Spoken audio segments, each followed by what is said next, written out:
ઓમ નમો નારાયણ. હું અરુણાબેન પી ગોસ્વામી સુરતથી તમારું સ્વાગત કરું છું અરુસ કિચનમાં. તો આજે આપણે બનાવશું કેરેમલ સુગર ચાય.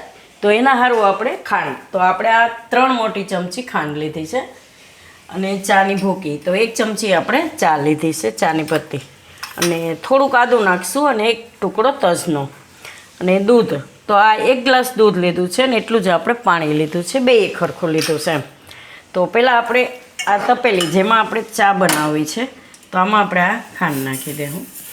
તો ખાંડને આપણે કેરેમલ કરવાની છે, તો ગેસ ચાલુ કરી દઉં. તો આને આપણે ઓગળવા દઉં આમનામ ખાંડને. તો એકદમ સરસ બધી ખાંડ ઓગળી જાય ત્યાં સુધી એને આપણે હલાવવાની નથી, એની રીતે જ ઓગળવા દેવાની છે એમ. થોડીક આમ ઓગળી જાય પછી તમે હલાવી શકો, ત્યાં સુધી એને એમનેમ જ આપણે રહેવા દેવાની છે. તપેલી ગરમ થાય એટલે ખાંડ બધી એકલી મળશે, એકદમ ઓગળી અને એનો કલર એકદમ બ્રાઉન થઈ જાય. તો ખાંડ આપણે આ નીચેથી આ રીતે બધી ઓગળવા માંડીશ. તો એકવાર ફેરવી લેવાની આ રીતની. હવે બધી ખાંડ ઓગળી જાય ત્યાં સુધી રહેવા દેવાની. ગેસ ધીમો કરી દેવાનો, ખાંડ ઓગળવા માંડે ને એટલે બરે નહીં.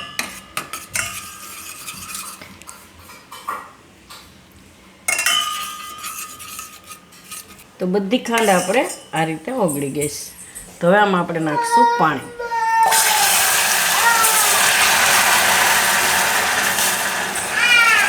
આને આપણે હવે ગરમ થવા દઈશું. એકદમ સરસ કલર આવી જઈશ. આ બધી ખાંડ ઓગળી જાય આમાં પાણીમાં. થોડીક વાર આપણે રાખશું એટલે આ રીતની. આમાં આપણે હવે એકદમ ચા જે આપણે બનાવીએ એવો જ કલર આવી ગયો છે આનો. આમાં તજનો ટુકડો નાખી દે હું આ રીતે, અને ચાની ભૂકી. તો આને હવે ઉકાળી લઈએ આપણે.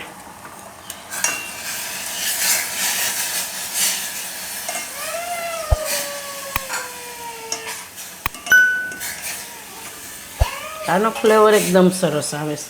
આપણે કેરેમલ સુગર કરીને એનો ટેસ્ટ એકદમ મસ્ત આવે છે. તો ઓગળી ગઈ ને બધી ખાંડ. હવે થોડીક વાર ઉકાળી લઉં. તો થોડીક વાર આને આપણે ઉકાળી લીધું છે. તો હવે આપણે એમાં આ દૂધ નાખી દેવું.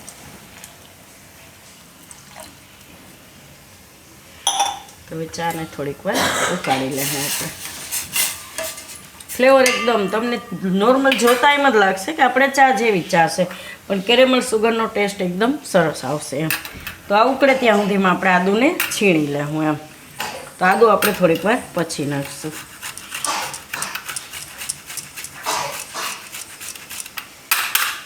તો થોડીક વાર આપણે ચાને ઉકાળી લીધો.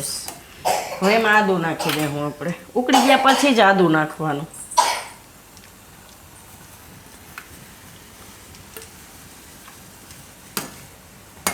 કેમ કે ઘણી વાર એવું થતું હોય કે આદું નાખીએ ને તો ચા બગડી જતો હોય, એટલે ચા ઉકળી ગયા પછી આદું નાખીને થોડી વાર ઉકાળી લેવાનું, એટલે એનું ફ્લેવર આવી જાય એમાં એમ.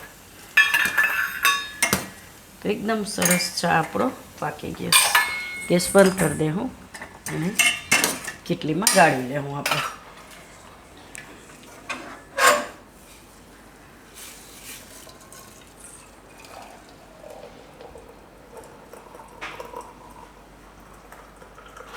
તો 1 ગ્લાસ દૂધ ને 1 ગ્લાસ આપણે પાણી. આખી કેટલી ભરાઈને ચા બની જાય. અને આપણે કપમાં કાઢી લઈએ.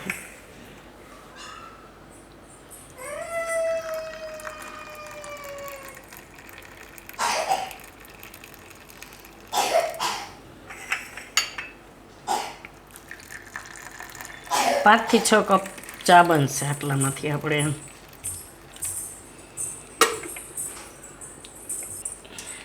તો તૈયાર છે આપણી કેરેમલ ટી.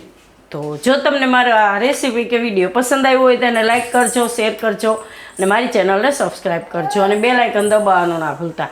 કમેન્ટ કરીને કહેજો કે તમને કેવી લાગી આ કેરેમલ ટી.